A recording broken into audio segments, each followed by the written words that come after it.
Well, honestly, we are a day earlier than we were last month. And I can tell you straight up right now that we're all here in the same place. Well, via the same, that is. Welcome to another edition of the Oscars Popcast here on the Popcast Network. My name is Owen, and we are here, as always, to discuss the Academy Awards here on the network like we do every single month. Month by month, we're going to go through and determine when we got everything right that was really early in the race that no one thought was going to happen, or when we pretty much derailed the train and a lot of the things have changed. I'm sure mine have. I know they have. I'm sure AJ and Ashley are just the same. Good morning. It is 9:42 a.m. here on the East Coast, and I am here in sunny Central Florida. AJ, I believe you are kind of chilly right now where you are. A little bit. What is?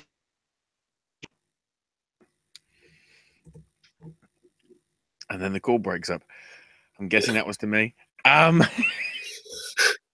internet. Dead air, ladies and gentlemen, dead air. It's not too bad over here. I'm getting ready to actually go out to the. That's the reason why this is happening so early, because right. I'm seeing a double bill of Killing of a Sacred Deer and Battle of the Sexes. Because I need to take advantage of this because I want to keep Black Friday week free, so I actually can get the Amazon deals rather than oh shit, I missed it when I'm in for Justice League. I'm not even sure what's going on right at this point. AJ, you still with us? Yeah. Okay, good. Just making sure. So let's do this properly. Again, my name is Owen. Welcome, Ashley. Hello.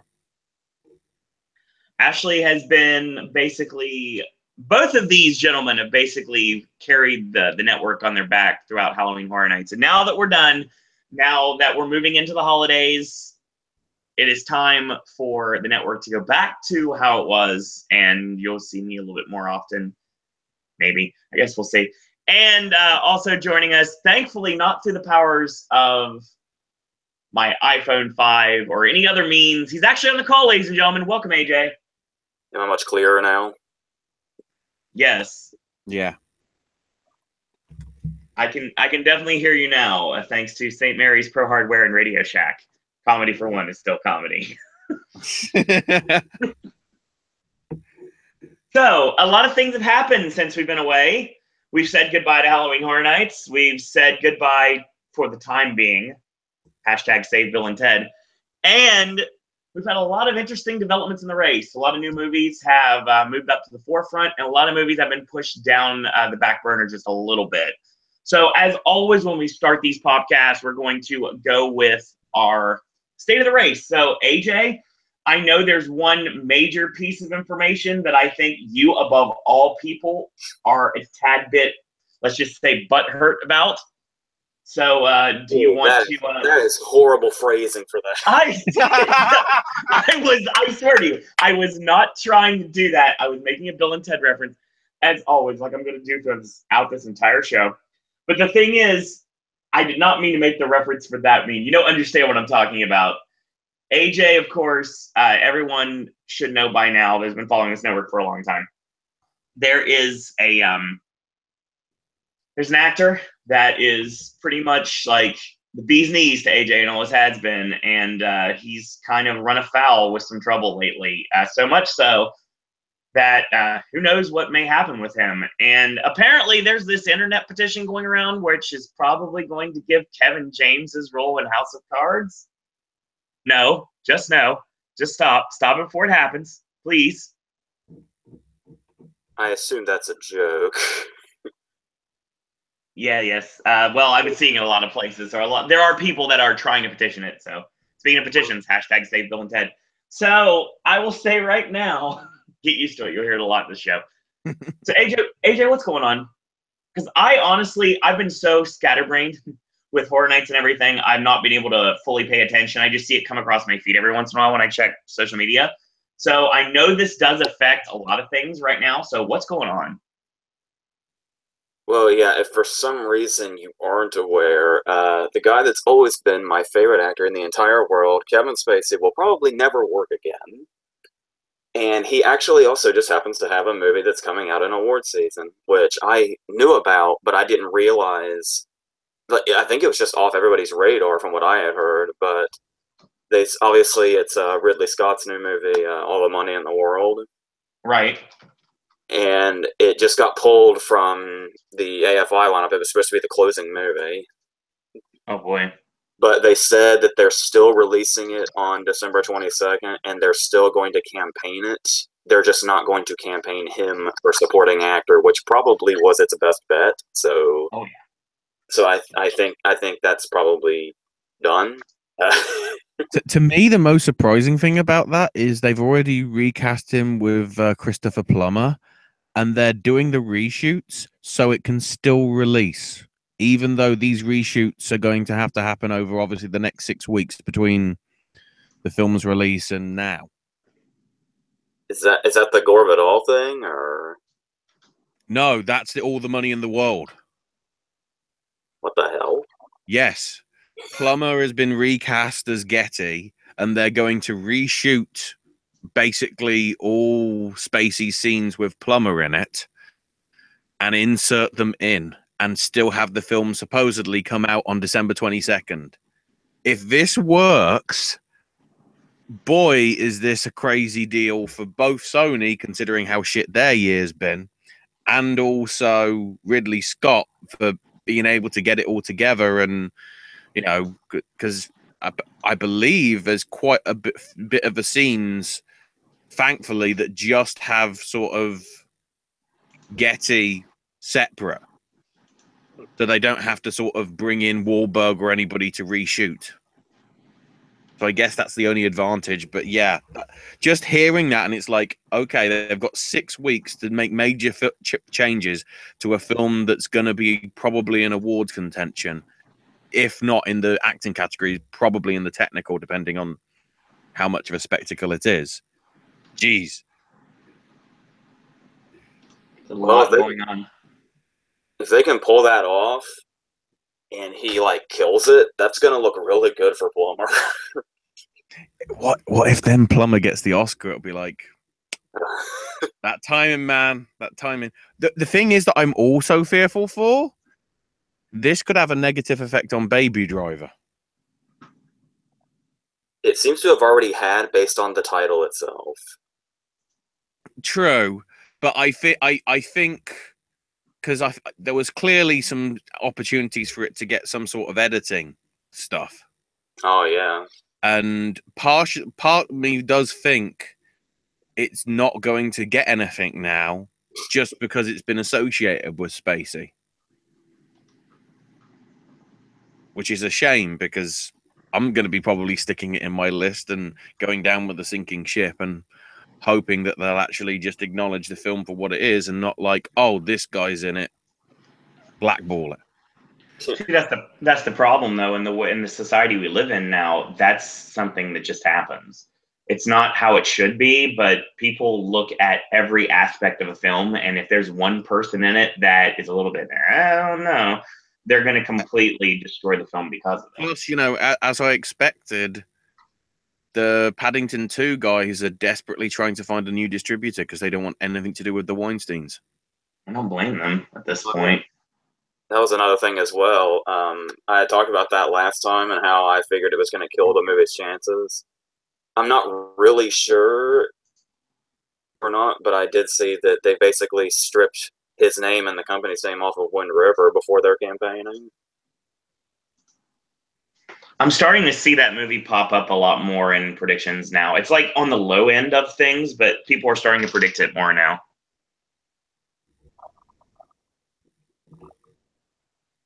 I guess we'll see. Mm-hmm. So other than that, we've had our first set. Obviously, we are very close to our first set of legitimate nominations that are going to take us into the actual beginning of this season. We had Gotham just came down recently. AJ, any developments from Gotham that changes anything around a little bit? Well, the movie with the most nominations is Get Out. Yep. Well, but then everybody started complaining how it's a Universal movie, an independent movie, but it's based on budget and not necessarily on independently made now. Exactly. And I do find it worrying that I've already seen 3 of the 5 contenders for Best Feature from the Gothams. So I normally get, because I think they just announced that Wonderstruck over here is getting an April release date. Oh, wow. So technically, that's not going to be eligible for BAFTAs. Yeah. Oh yeah, that could be an interesting swerve when we get to picks and everything. There's also something that's still unclear to me in regards to a release date. And it's a movie that I really need to be eligible if this is going to work out. Is there any word on when exactly the Death of Stalin is coming out here? Because I saw something about March, but is it getting like a qualifying run or? That's an interesting situation. Let me have a quick look, see if I can. I mean, I'm looking details for you.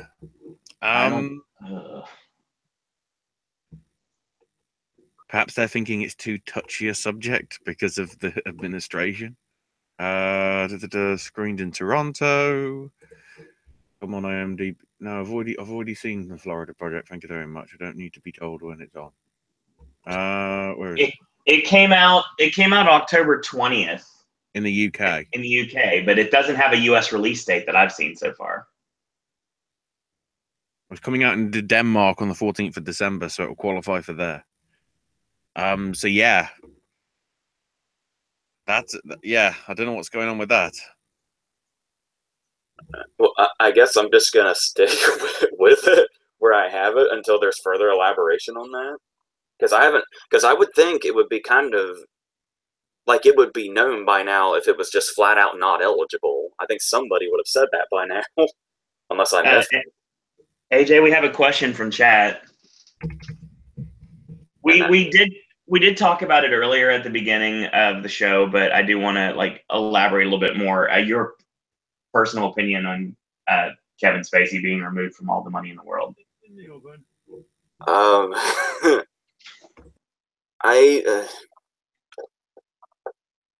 It's a touchy subject because he's been my favorite actor for as long as you've known me. How many years? I know. It's been since the early 2000s. So when I say something, it's in defense of his career. It's dangerous because it sounds like I might be defending him, the person, which I wouldn't be. Yep. I think if the work is done, the work should stay the way it is. Just like I don't necessarily support Netflix completely dropping that Gore of It All movie either. Mm-hmm. So that's a bummer because I was still looking forward to that performance regardless of this because what he's done in real life is not going to suddenly make his acting suck. Right, exactly. I mean, I hate bringing this up, but in wrestling, you have people. I know this is a name that we brought up many times on the wrestling podcast, and I'm sure Ashley knows exactly where I'm going with this. It's like, how do you separate the person versus the person's body of work? Like, if someone does something horrendous, do you blackball this person from life or do you let their body of work set on its own? Some people can't separate the two, to be totally honest.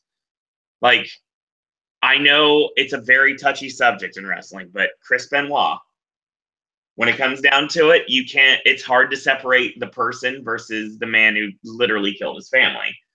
So it's like, I could watch a 5-star classic with Chris Benoit from Japan, and in the back of my head, I'm going to think, yeah, he killed his family.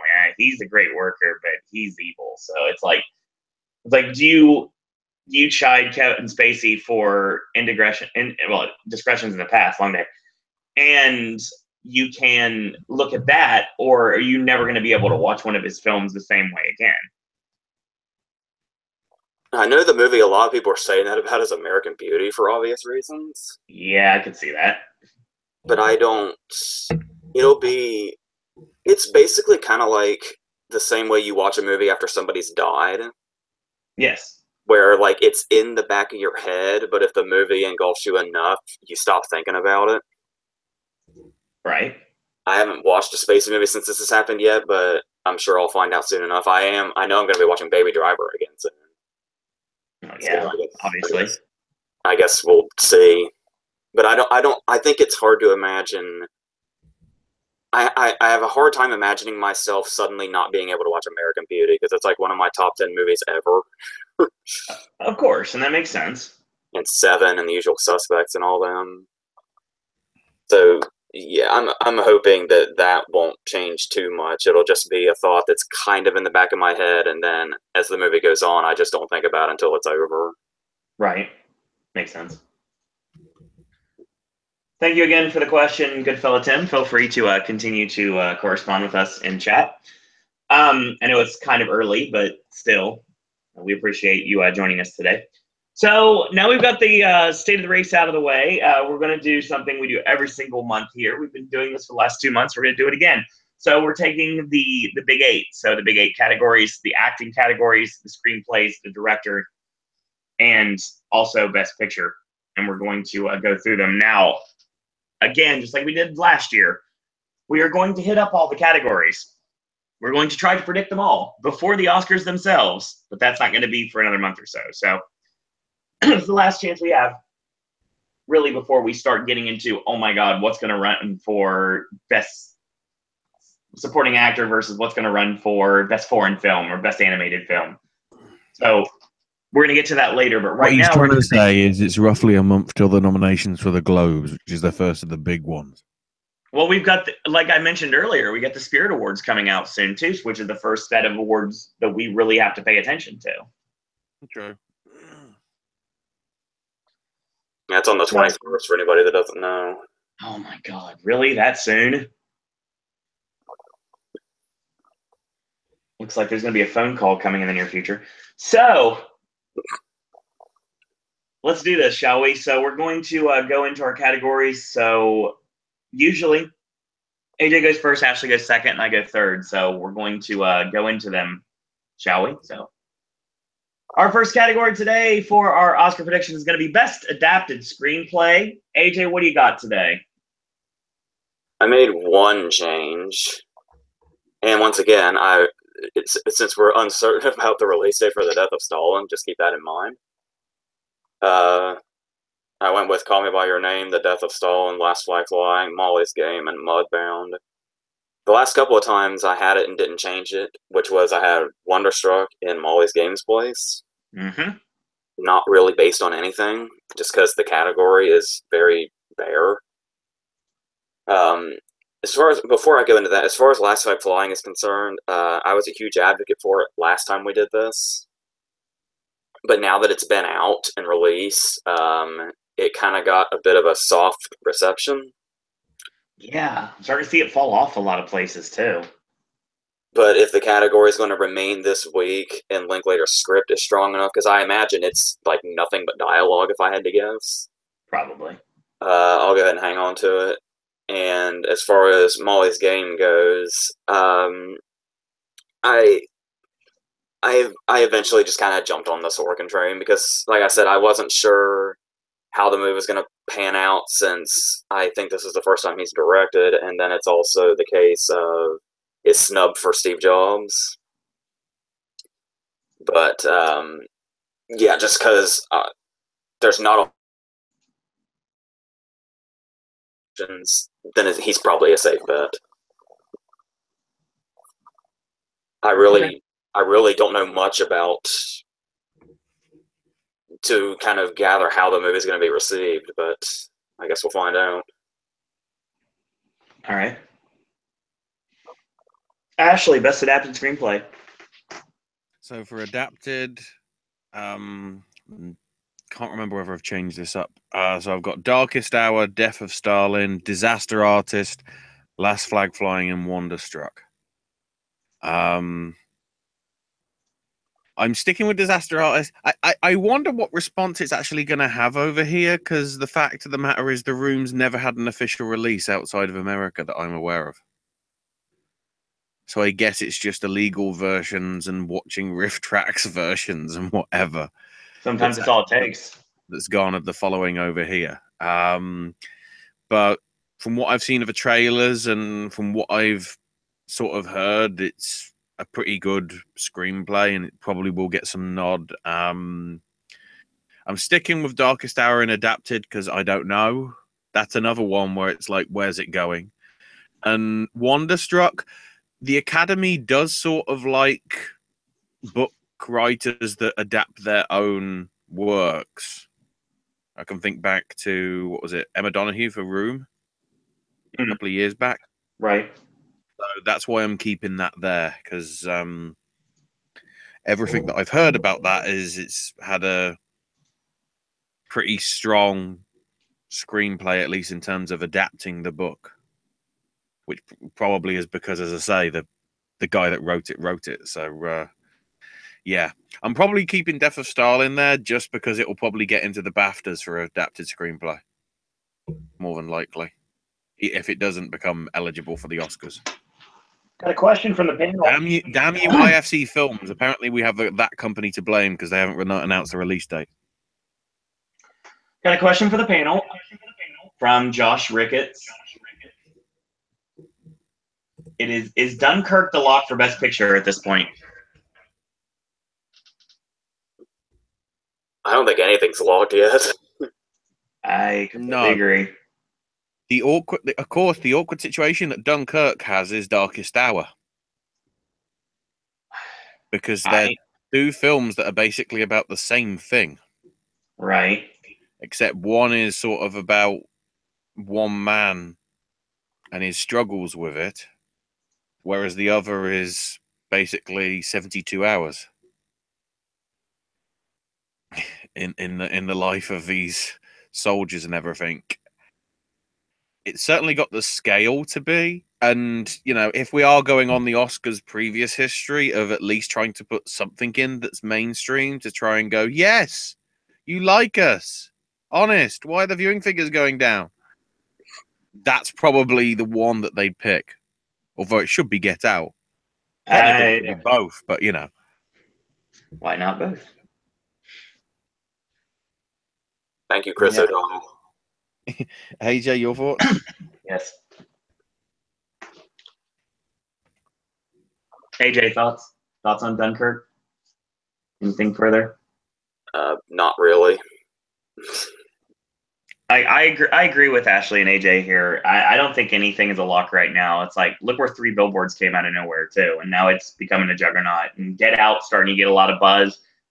And it's anyone's guess at this point what's going to happen when we start getting to televised award shows. This happens every single season. It never changes.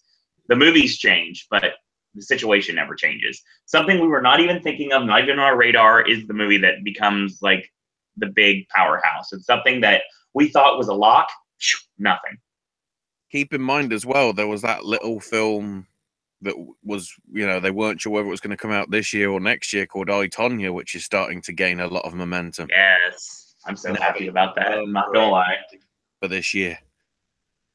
All right, so I'll do mine. I literally changed one thing.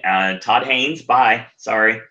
That's the only thing I did. I only dropped Wonderstruck off mine, and I replaced it with Aaron Sorkin from Molly's Game.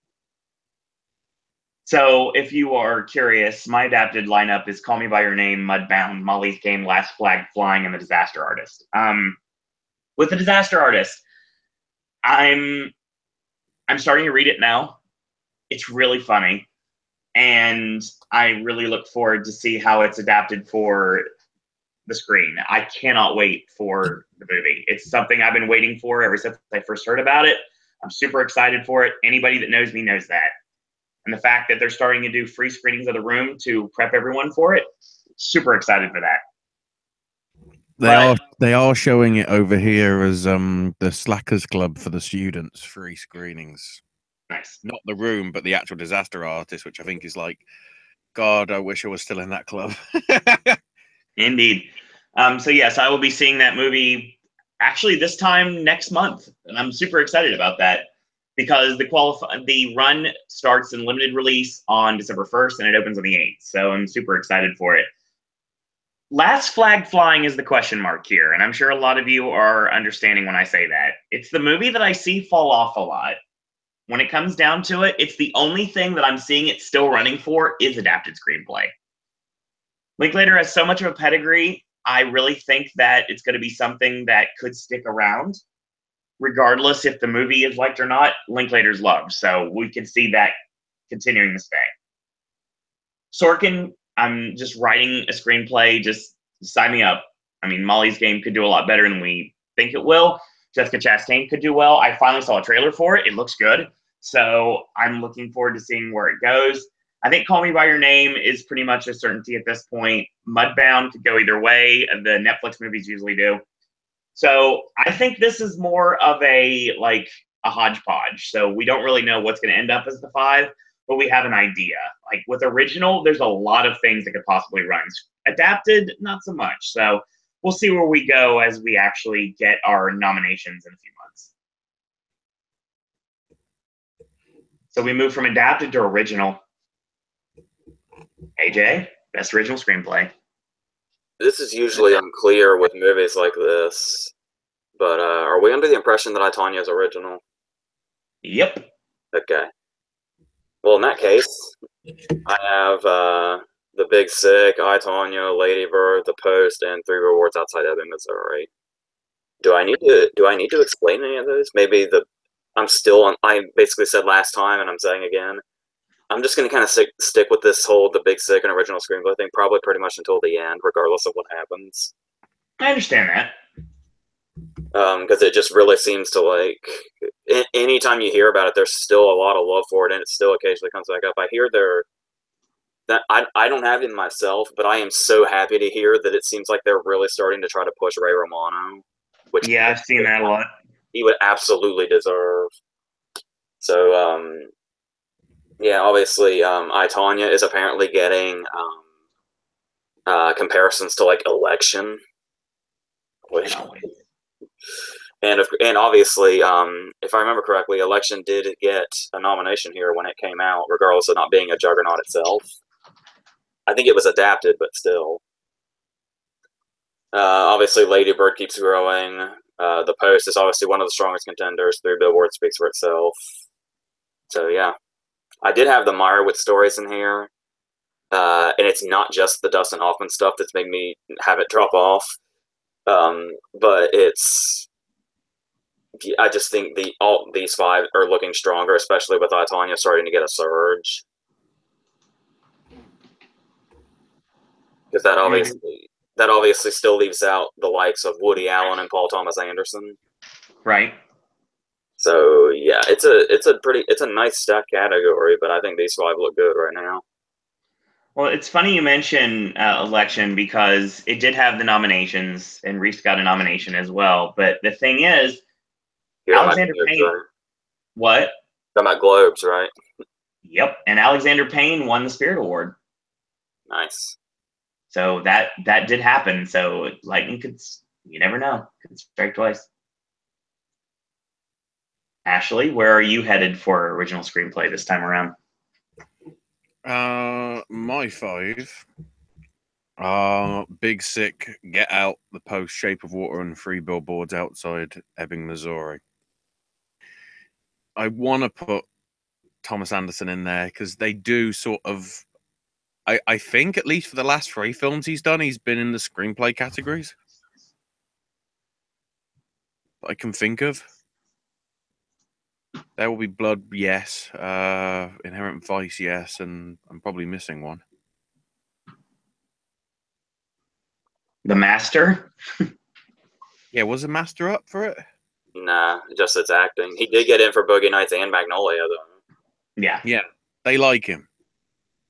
It's sort of Tarantino. It's sort of like it's a name where it's like if he isn't in there when the film's out, there's either very strong films or the Academy's on some sort of very heavy alcohol. Probably the Johnny Walker from Blade Runner. I don't know. But after actually seeing the first trailer for the Post this week, I can see why. One, I can see why they didn't want to sort of hype it up for months and months and months, because then it's like, oh yeah, it's coming out in 2 months in the UK, and I'm like, oh, that's actually pretty good. Shape of Water is probably going to stay there because, I mean, it's the closest thing to a Universal Dark Universe film that isn't that shit from Tom Cruise. And again, hang on, is Universal doing Shape of Water?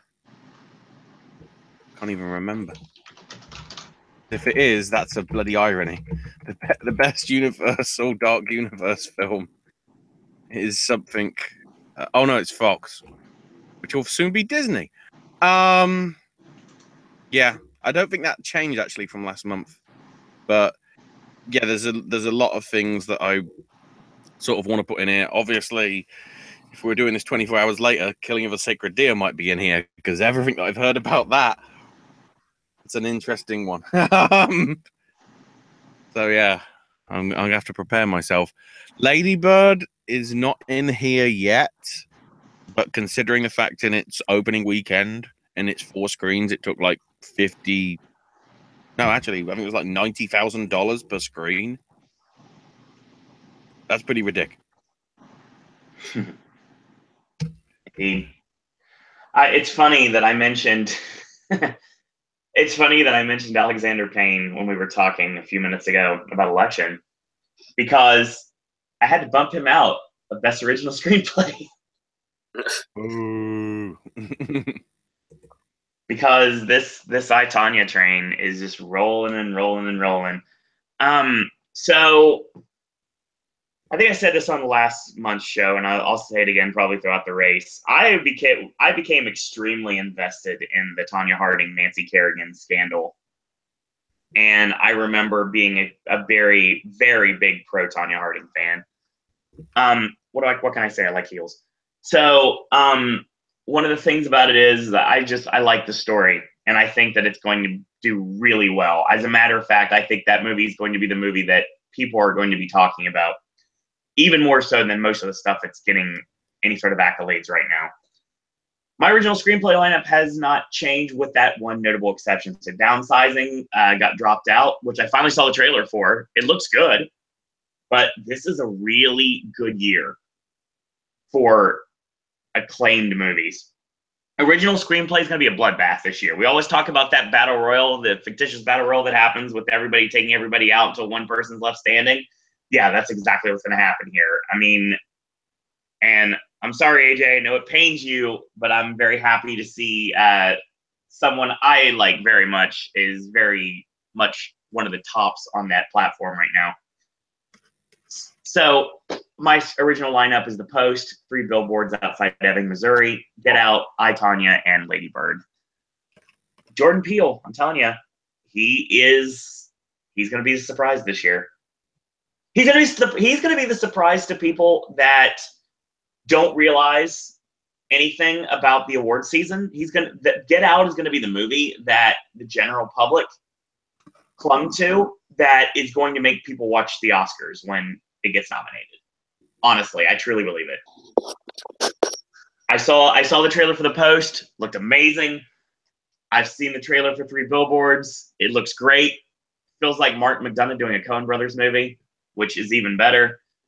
I saw I, Tonya's trailer. I put a retweet on my Twitter, so yeah, it's there, and it's everything I wanted, so much more. Get Out, I think, is in here, and like I said, my girl Greta knocking it out of the park. I'm so super excited. She's actually doing well, so she's actually going to get nominated this time around, instead of AJ being like, haha, she didn't get nominated again. And I'm like, well, this is the year she actually has a chance to do it, and I really think it will happen. In case you're wondering where Suburbicon is in our picks, and then I can't officially attest to this because it doesn't come out here till the 24th, but when you make a film about a real life story that isn't even featured in your trailers, I'd say that's an issue. I still haven't got a chance to see it yet. I'm more surprised that you said you only just recently saw the downsizing trailer. Because that fucking thing has been on, like, every movie I've seen for the past month. It wasn't... They played it before Thor. I remember that's where I saw it. Not over here. I mean... And I've seen more trailers for the Florida project, and it's like, that's not even going to play in this cinema. Why are they showing that trailer?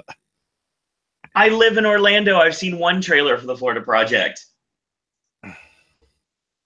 Well, yeah, because it puts it in a bad light. That's like showing bloody Blackfish at Walt Disney at California or at SeaWorld. It ain't happening. Right. So, yeah, that's where we go now. That's like the Oscars Academy doing an actual award screening of Boo 2 and Medea Halloween. No. So, we've got the screenplays done. Let's get into acting, shall we? We're moving so slowly. I don't know why we're going slow today. Best Supporting Actress, AJ. Well, this will be quick because mine didn't change from last time. Ooh. I have Holly Hunter for The Big Sick, Allison Janney for I, Tonya, Melissa Leo for Novitiate, Laurie Metcalf for Lady Bird, and Kristen Scott Thomas for Darkest Hour. Only thing I need to add to that is apparently what was said. I believe this was actually mentioned in the first video we did before it even had a release date or we knew what was going on with it. But a word had come out of early screenings, and apparently now that the movie is getting momentum, this is becoming a certainty, and that is the fact that the exact words I heard were Allison Janney is going to be doing a J.K. Simmons sweep. That's what I'm hearing too. So yeah, that's what I have. Do I need to elaborate on that, or? No reason whatsoever. So we move on now to Ashley. What do you got for your lineup?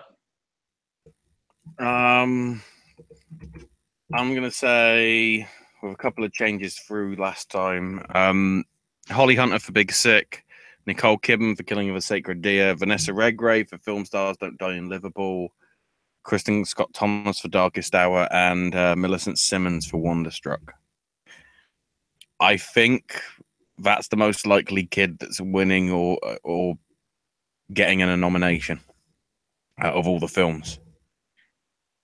Just because I think she's a really inspiring person, and let's be honest, there isn't a lot of roles for her, and if she can be successful in this, perhaps it means more roles can be provided for deaf people.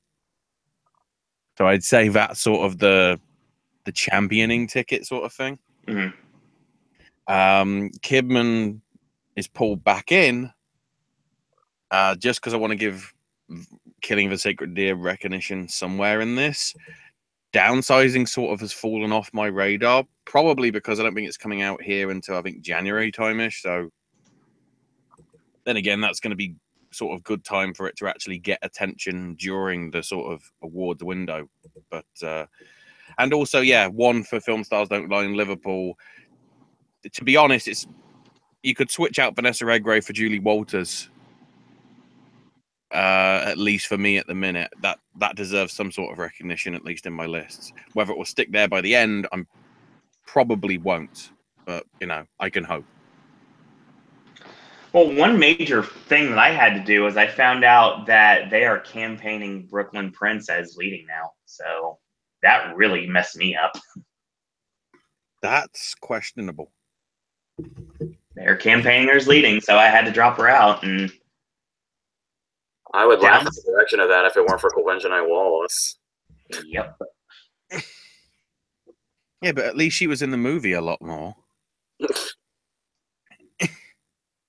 So I had to change a few things. I kept Holly Hunter and Melissa Leo and Allison Janney.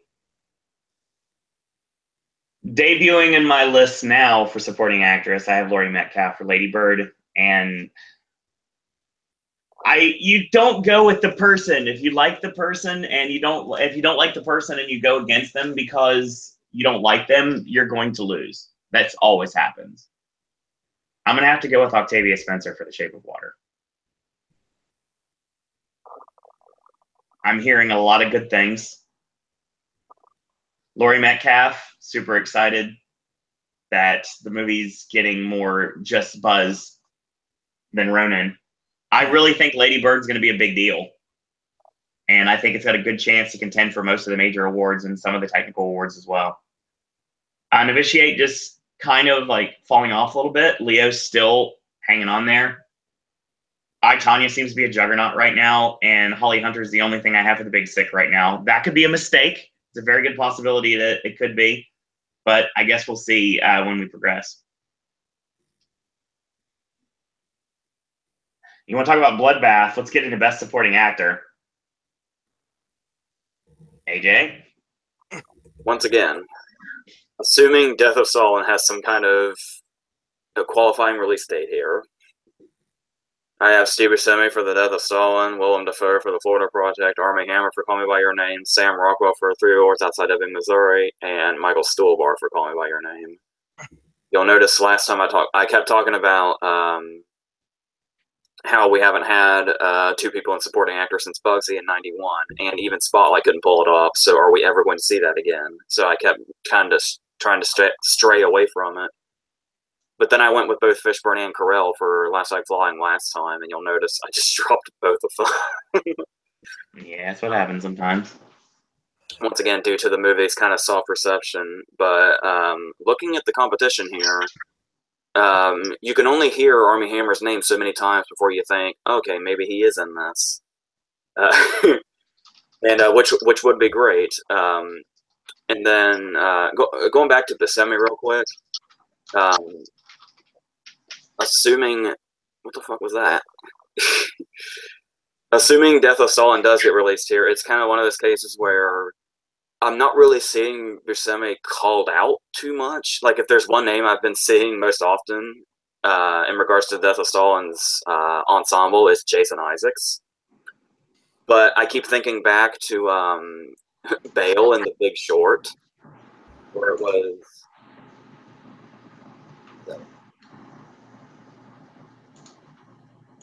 What are you doing, dude? Continue. Okay. I keep thinking back to Bale in The Big Short, where there was a whole ensemble, and everybody was like, oh, Carell's so amazing, oh, Gosling's so amazing. And then everybody was weirded out when Bale got the Globe nomination, and then Bale just kept getting nominated. So it's one of those cases where when it's in an ensemble, you're not really sure who's going to show up when the actual nominations start coming out. Right. And Buscemi, I guess, could potentially do that. That's the reasoning I'm going with anyway. Obviously, Defoe's been our front runner for a while, and obviously Rockwell is getting like a lot of push now. Number one, because this will be his first nomination, and everybody's been saying forever how underrated he is, and with 3 Billboards just keeps on going. Obviously, Woody Harrelson seems like another possibility, but there seems to be a lot of passion behind Rockwell, so that's what I'm... Isn't Rockwell supposed to be like some kind of antagonist or something? You could tell that from the trailer. So that might kind of make his role a bit more juicy than like Harrelson's or something. I have no idea what Woody Harrelson's doing in it, but to me, Woody Harrelson looks like William Hurt's character in what was it? History of Violence. Holy shit. So does it look similar? It looks like he's sort of the figurehead, sort of like lead guy. So is his role in Seven Psychopaths again, or? I don't know. He was sort of more public. It's probably not exactly the same, but you can sort of see that he's in a higher position than Rockwell, and Rockwell's sort of like the lackey that's sent to do out whatever it is that's happening. At least from the trailer. I don't know. It's not coming out here till January. Rockwell's the kind of actor that can do a lot with that, so... Yeah. Okay. Ashley, what do you got? That's supporting actor. Steve Carell for Last Flag Flying. Willem Dafoe for the Florida Project. Mark Rylance for Dunkirk. I'm going to say Shannon this time, but it's between Shannon and Jenkins for Shape of Water. And Michael Stuhlbarg for Call Me By Your Name. After now seeing the Florida Project, Defoe is as good as the reviews say. Really does sort of keep it clenched together. Certainly considering the role that he's in and everything. And to be honest, Stolberg, not the only reason he's there, but the main reason that he's there is a 2-minute speech given basically at the end of the film, which is just so perfect. And it's like, and the interesting thing is as well, at the end of the film, it says, this is dedicated to the memory of Alan Rickman. So part of me wonders whether Rickman was supposed to play Stolberg's character. Because it's the only character that really seems like an obvious fit in terms of the role. So just an interesting little tidbit there. But yeah, that's my 5. All right. Well, I mean, I thought about it. I really did. And the name that jumped at me right now was Richard Jenkins. And I thought about it and I thought about it and I was like, you know what? If it's not broke, then don't try to fix it. I'm going to keep my supporting actor lineup the same way it has been since last month. Willem Dafoe for The Florida Project, Michael Shannon for The Shape of Water, Michael Stuhlbarg and Armie Hammer for Call Me By Your Name, and Sam Rockwell for 3 Billboards Outside Ebbing, Missouri. I really don't see many people that could sneak in here at this point, unless there's somebody we're just not thinking about. But, I mean, if that's the 5, then I'm okay with this. So we're just going to go keep it at that right now, and we'll see if it changes next month. I would love to see Armie Hammer get nominated. Too many people give him flack for The Lone Ranger, and they're still not over it. And I would really like to see him come back with an Oscar nomination, because he is that type of actor that can actually do something big if they give him a chance to. And it seems like Call Me By Your Name is exactly what that is. And he's had a lot of starts and stops. He's had a lot of great roles a lot of people didn't really care for. But I really think this could bring him back. Stuhlbarg, Rockwell, and I do want to mention he also had a really good movie this year. I didn't know. Well, it's not a great movie, but he's really good in it. And I did not know it existed until it was at the library. It's a movie called Mine, where he stepped on a mine and he's out in the middle of a desert with nobody to help him, and the whole movie is basically a one-man show of him standing in one place. And it's like this enormous showcase for him. That sounds awesome. I mean, judging this network, and I'm sure AJ will agree with me, I know Ashley's in this group too, Rockwell, Stuhlbarg, and Shannon getting nominated for Oscars together in the same year is just what dreams are made of. I am intrigued, though, whether Carell's campaigning for Last Flag Flying or Battle of the Sexes. I think both movies are starting to lose steam. Battle of the Sexes especially. I had a lot of hope for that movie, and it seems like a lot of people have forgotten about it. Because keep in mind, over here it's coming out. I mean, I'm seeing it tonight at a preview screen, but it's coming out sort of late November, in or around when the films that are going to be up for awards are, coming out. I mean, Florida Project is actually out. The issue that it has in terms of anybody seeing it is it's coming out the same day as Justice League. I know. I have a decision to make. I have a feeling my friends will make that decision for me, but I still want to go. I want to see the Florida Project as soon as possible. But yeah, it's whether there can be enough momentum internationally from that film to sort of keep it in people's mind. We'll have to see.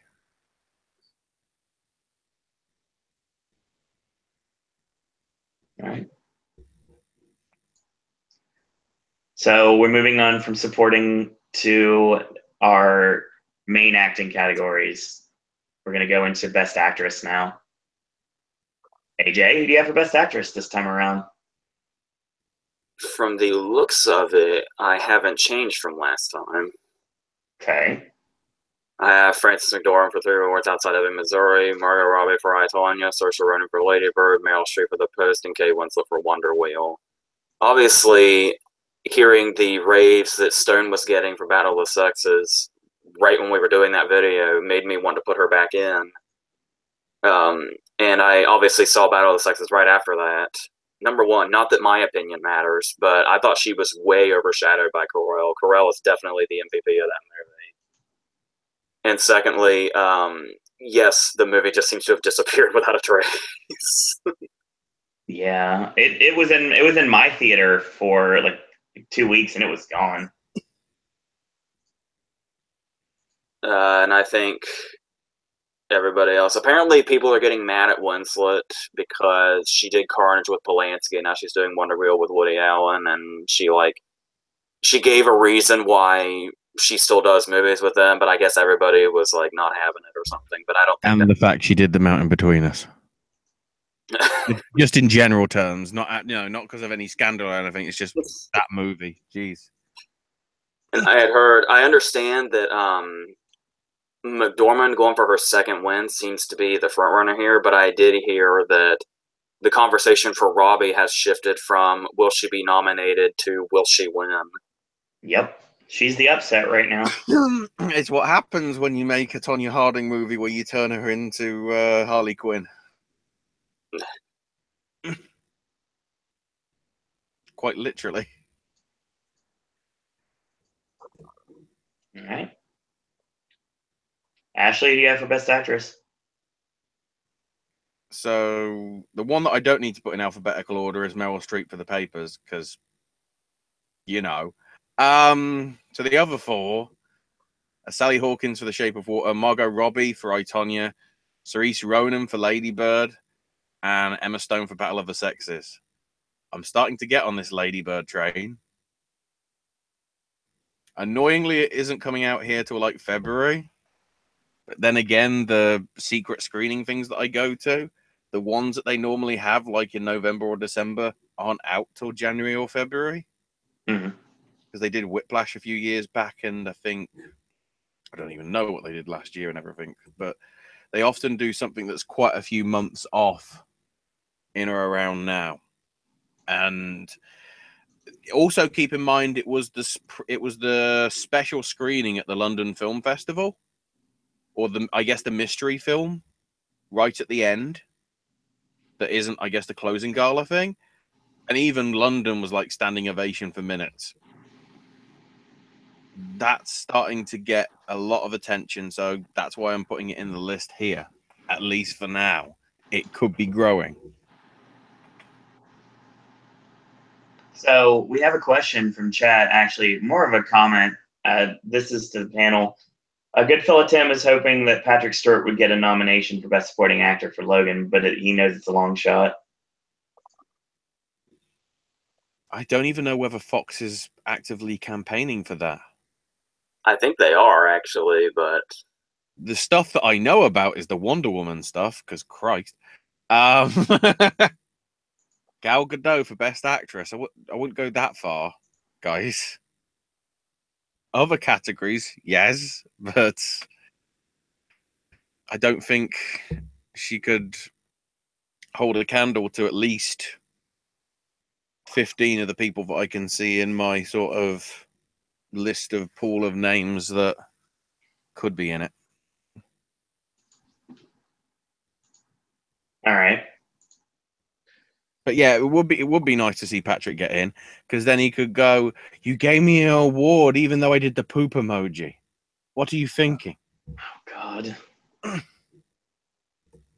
Yes. Actually, come to think of it, could he not get Best Supporting Actor and Worst Supporting Actor?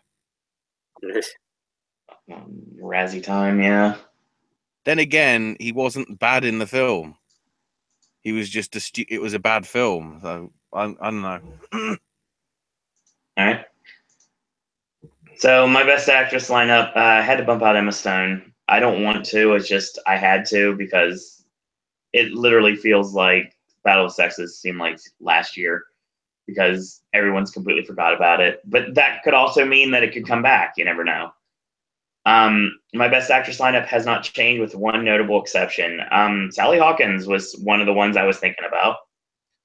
And I was like, I don't know. I mean, Sally Hawkins was my diamond in the rough for Happy Go Lucky, and I will always have that.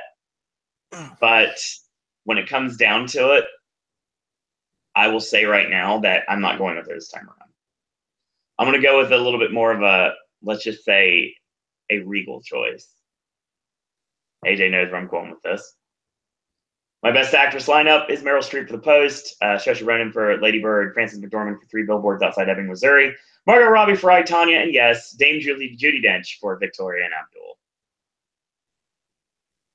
I mean, it's the same thing, the Meryl Streep thing, every time. It's Judi Dench. It's a good possibility she's going to get nominated. It's always a good possibility she's going to get nominated. Her and Streep would get nominated on principle alone. Ronan's a challenger for McDormand right now. She seems to be in third place because Margot Robbie just came out of absolute nowhere. And I love how much buzz I, Tonya is getting, given the fact I was so invested in the actual scandal itself when it happened.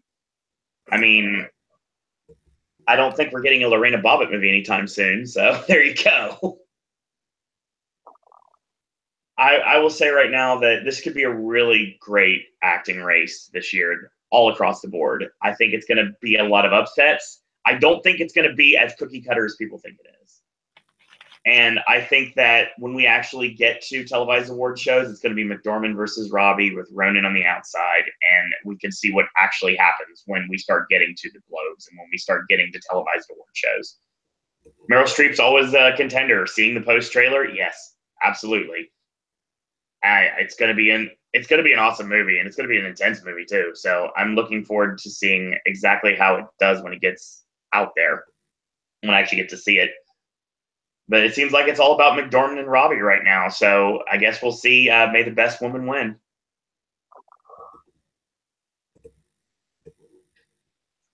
Speaking of a category that's been super hard for me to be able to decipher, let's go with Best Actor. Yeah, I almost entirely revamped this from last time. Okay.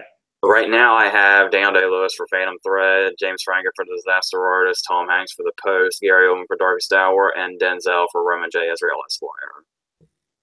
The people I had in here were Chadwick Boseman for Marshall. That movie came and went to practically no fanfare whatsoever. As far as it was out like 2 weeks. Yeah, it's still there, but it's got one screening right now. It's not a bad film, but I can see why it probably isn't getting appeal. To be honest, the important thing is it's a strong film from him again when we're leading into Black Panther, because that will really springboard him. That's what I've been saying, but I don't know. Another person I had in here last time was the posthumous nomination for Harry Dean Stanton for Lucky. And he did get in at Gotham, but then again, there's like 6 slots at Gotham in that category. And it's just something where I kind of feel like if we were going to see another posthumous nomination, it probably would have to have more momentum than this does right now. But I don't think it's impossible or anything, but I'm just going to take it out for now. Okay. Somebody that also seems to be getting brought up a lot lately is Andrew Garfield for that Andy Serkis movie, Breathe. Yeah.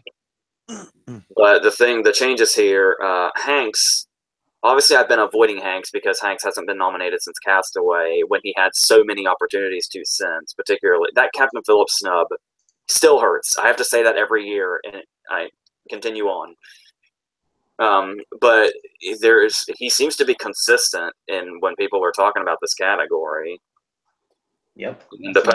The Post is likely going to be a very strong movie, so maybe this will finally be it. And yeah, I immediately regretted taking Denzel out, so you can see I've put him back in.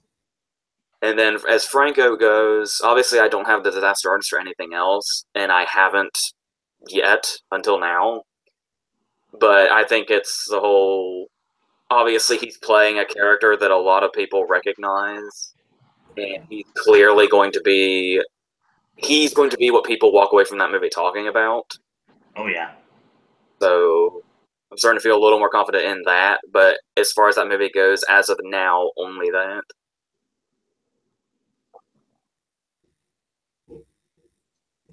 All right. Ashley, best actor.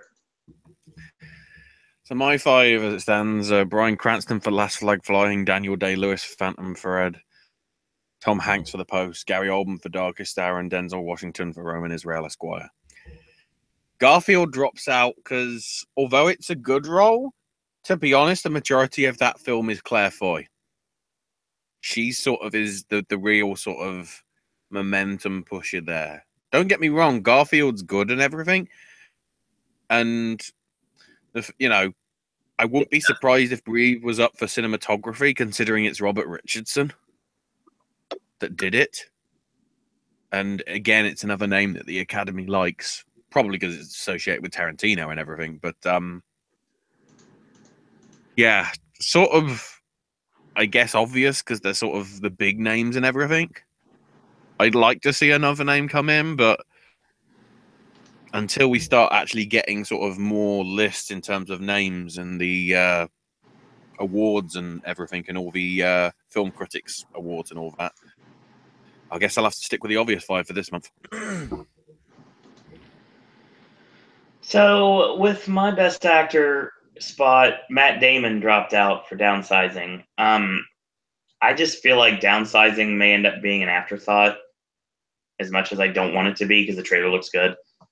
But I had to in order to drop him out. And I get back on AJ's train here because I put Denzel in his place.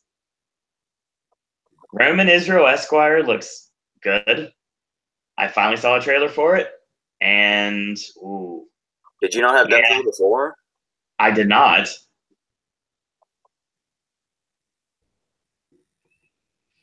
If only I was on video, I'd be shaking my head. Yeah, I know. But I'll tell you right now, if this 5 is the final 5, I would not be shocked at all. My best actor lineup is Gary Oldman for Darkest Hour, Daniel Day-Lewis for Phantom Thread, Denzel Washington for Roman Israel Esquire, Tom Hanks for The Post, and yes, James Franco for The Disaster Artist. Exactly. Not to say that I am biased, which I'm positive that I am in a lot of categories this year, especially. But I really think you're going to see James Franco get a Best Actor nomination this year for playing one of the worst entities in entertainment history.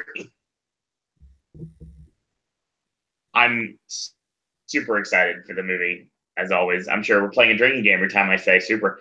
But the thing is, call it the Terminator drinking game. It works. So if this is the 5, no issues whatsoever. Darkest Hour, to me, has fallen off a lot. Oldman is the only thing that I really have it running for at this point. That may be a mistake. His frontrunner status is like really secure right now, though. That's the only thing that I'm confident in at all, and that's Gary Oldman. Everything else, I have no confidence whatsoever. I think The Post is going to be a juggernaut. I think it's going to do really well. And like I said, I got to put my heart with The Disaster Artist here because I'm really looking forward to the fact that the movie was coming out. I knew about its existence. I was excited for it. I was super hyped for it. And then I started hearing reviews. And the critics love it. And the general public love it. And I know it's just a few minor people that have seen it so far. But when it gets out there, I'm curious to see where we actually go. And I think that it's going to be a movie that's going to do really well this award season. Plus, the thing with Oldman as well is if you're going, well, he's not going to stand a chance because of, defending Mel Gibson, in recent years. Keep in mind what happened last year with Casey Affleck. There was a lot of sort of stuff and, bile and hatred towards him, and he still managed to walk away with it because it was that strong a role. And when you're playing Churchill, it's a pretty strong role. All right. Well, and now we move on from actor to director, which means we are in our semi-main event. ladies and gentlemen, Best Director, AJ? I made one change. This is the first change I've made in this category since we started. Oh boy. I have Guillermo del Toro for The Shape of Water, Luca Guadagnino for Call Me By Your Name, Martin McDonagh for Three Billboards Outside Ebbing, Missouri, Christopher Nolan for Dunkirk, and Spielberg for The Post. Took out Paul Thomas Anderson to put in Martin McDonagh. That is...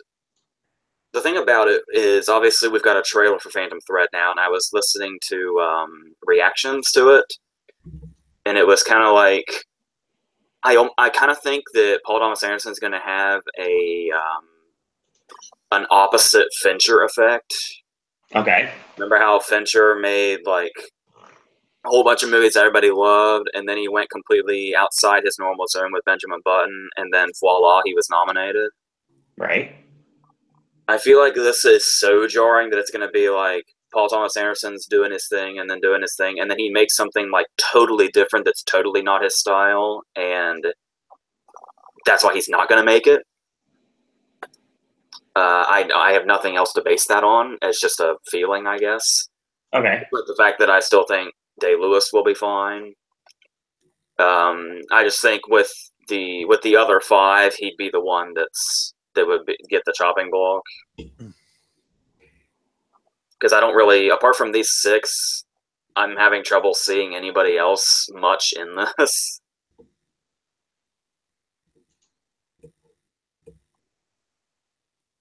Makes sense. Yeah, I go on. Ashley, Best Director. So my five as it stands, Guillermo del Toro for Shape of Water, Patty Jenkins for Wonder Woman, Christopher Nolan for Dunkirk, Paul Thomas Anderson for Phantom Thread, and Denis Villeneuve, or Denis Villeneuve, I should say, for Blade Runner 2049. I think that's going to stick in just because how much people actually liked it, and they're going to go, you public don't know what it is. I mean, the fact that it took 7 times less, the fact that Geostorm took 7 times more money than Blade Runner in its opening week in China, it's like, dear God, people. No. Geostorm also take like a very supporting actor and promote them as like the lead. Who knows? It's a complicated situation, this, when it's like the fact that they're actively campaigning though with Wonder Woman and making it big. As I say, with the Gal Gadot thing, I'm not sure. Patty Jenkins, I think, is in with a shout, backing behind it. I think she's getting a nomination, at least. Possibly in terms of the other technical categories, who knows? But yeah, she's probably going to stick in my 5 until people lose momentum with Jenkins, but I don't think that will happen. I think if you're going to have one film by somebody that isn't a white male, it's probably going to be Wonder Woman.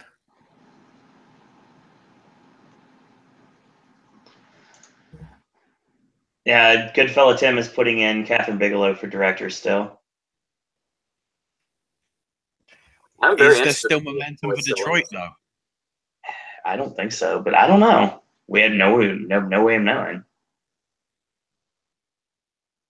I'd have thought, because would Detroit technically count as being in contention for the Gothams because of the independent stuff? I have no idea. Because I'm not sure, because as we said with the situation with Get Out and everything, Anna Perna, so it probably would be, wouldn't it? And okay, it's got a budget of 34 million, but I don't remember it getting sort of any recognition in that stuff. I think as well the fact that it came out in July. The only real case that I can think of a film being released in the not in award season that did well was Ex Machina. And that was only for like special effects and whatever. It did get nominations in some of the other stuff, but I just think that the release window and everything probably means it ain't gonna have a chance, which is a shame because it was a strong film. But then it could also be something that makes it come back in the guilds. True. So certainly, I could see it being. I think Boyega could get a SAG nomination, and certainly a possible chance for Bigelow in the DGAs for certain.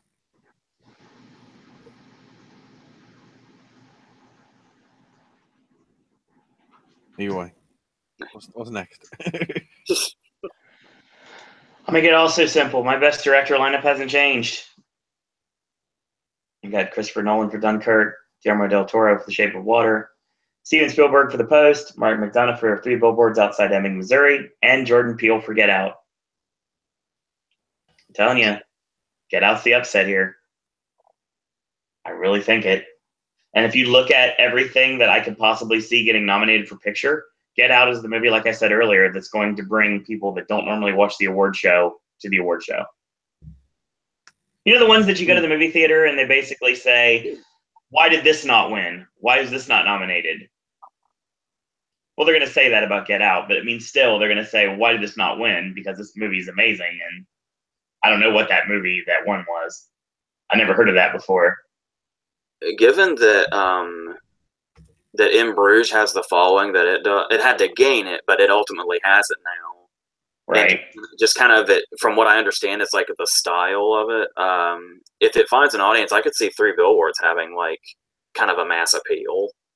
I could see that. It could be like kind of like it's an obvious example, but like how No Country for Old Men, when it first came out, kind of seemed like almost kind of artsy. How it was like an anticlimax, and there was like no score, but everybody knows and loves that movie regardless. Right. Which you wouldn't have necessarily expected when we very first started hearing about it. Three Billboards could be something like that. Could be. I think Jordan Peele is more of a lock than people think he is.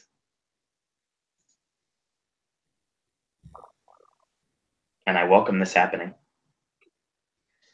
And last but certainly not least, we go with our best picture lineup. Well, we have 9 this time around. So, AJ, what is your best picture lineup? I have Call Me By Your Name, Darkest Hour, Dunkirk, Lady Bird, Phantom Thread, The Post, The Shape of Water, Three Billboards Outside Ebbing, Missouri, and Wind River. Right before I put Wind River in here, I had Get Out in its place.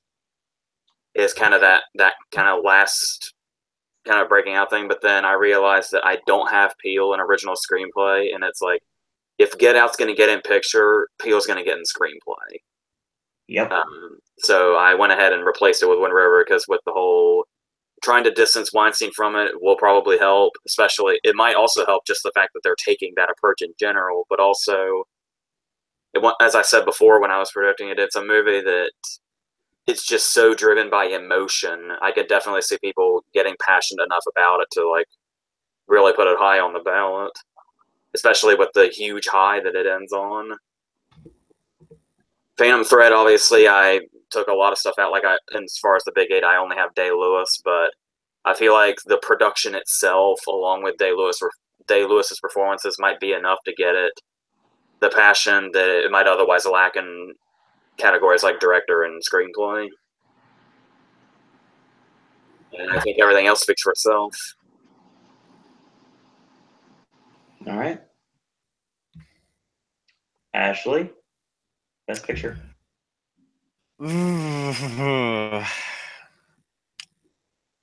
So I currently have Darkest Hour, Dunkirk, The Florida Project, Get Out, Lady Bird, Last Flag Flying, Phantom Thread, The Post, and The Shape of Water.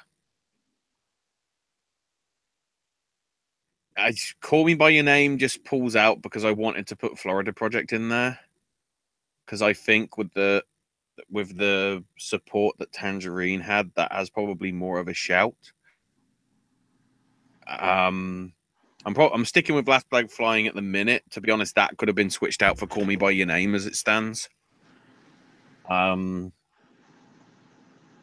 And yeah, I actually just want Darkest Hour and Dunkirk to both be head-to-head in Best Picture, because then people will get confused about which one's which if they don't remember back to the summer. All right. So, I get to be the last voice you hear tonight. So, let's just say right now that Downsizing and The Darkest Hour got dropped off mine. They were replaced with my Best Picture lineup, which is The Shape of Water, Three Billboards Outside Ebbing, Missouri, Dunkirk, Call Me By Your Name, The Post, Get Out, The Disaster Artist, and their replacements, I, Tonya, and Lady Bird. If I, Tonya, and Lady Bird are as strong as I think that both of them are, and they have enough acting nods going in, I think they're shoo-ins for a picture nod. And I believe that it's a very good possibility it's going to happen. I just realized something. Given somewhat the content and the kind of sporting background, is I, Tonya basically taking the place entirely of Battle of the Sexes? That's honestly what I believe. Well, that makes it easier. Uh-huh. So yeah, that's going to be our Oscar predictions for another month in the books. So join us next month when we will have seen, hopefully, some more of these films. I will hopefully have seen The Disaster Artist by then, at least, and hopefully other things if I can find a way to get access to them. Because I don't have an artsy theater around me right now. I have to stick with the general theater we have here. But they have been very helpful with stuff in the past. So the artsy theater near me has Call Me By Your Name, Lady Bird, and the Florida Project all in there coming soon. So that looks good on my end. I know the Florida Project is listed. As last time I checked, it was listed for coming soon. So I guess we'll see what happens. And that's going to be your show. So once again, I want to thank everyone for joining us this morning, this afternoon, this evening, that's another one. Morning, afternoon, evening, night. There you go. Yesterday, there you go. Depending on where you are in the world when you're listening to this, we want to thank you for joining us again. It's great Ashley and AJ are both now here via Hangouts and not via my phone or anything. So it's probably a lot more crystal clear in hearing everyone. So moving forward, that's exactly what we're going to do. AJ content will continue with AJ's movie reviews and verses every single week here on the network. Ashley will be returning with more Sip and Snack guest star series, as well as Gaming with Ash will be returning in the near future as well. We're going to go back to Wrestling Popcast very soon. We got one more Halloween Horror Nights podcast to do with the elite of the Popcast Network. That's coming up soon. We got a Hellish Scream podcast, talk about Shallow Grave as well, which is coming up soon. And in the off season, we're going to talk about the holidays at the Central Florida theme parks. So that's coming up in the very near future as well. So stay tuned for that. If you're a fan of any of those things, stay tuned here to the Popcast Network for all your coverage. So, Ashley, where can we find you on social media? I'm on Twitter at AshIsMyNameUK. And AJ, you don't have social media, so this is the only way you can talk to AJ, ladies and gentlemen. Via the chat. Yeah, if you want to say anything to AJ, leave a message in our live chat or a comment, and I will make sure AJ gets it. So that's going to be your show for today. Once again, I want to thank you guys and girls out there for watching, and that's going to be what we've got for today. So go see a movie, go check out one of the films that may or may not be nominated, check out some films you may have missed, and just check out things that you may be excited about, or you might just think, hey, this is an idea, let's try this.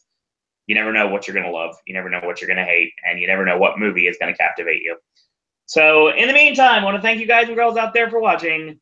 And until tomorrow, boys and girls, that's all we got to say about that.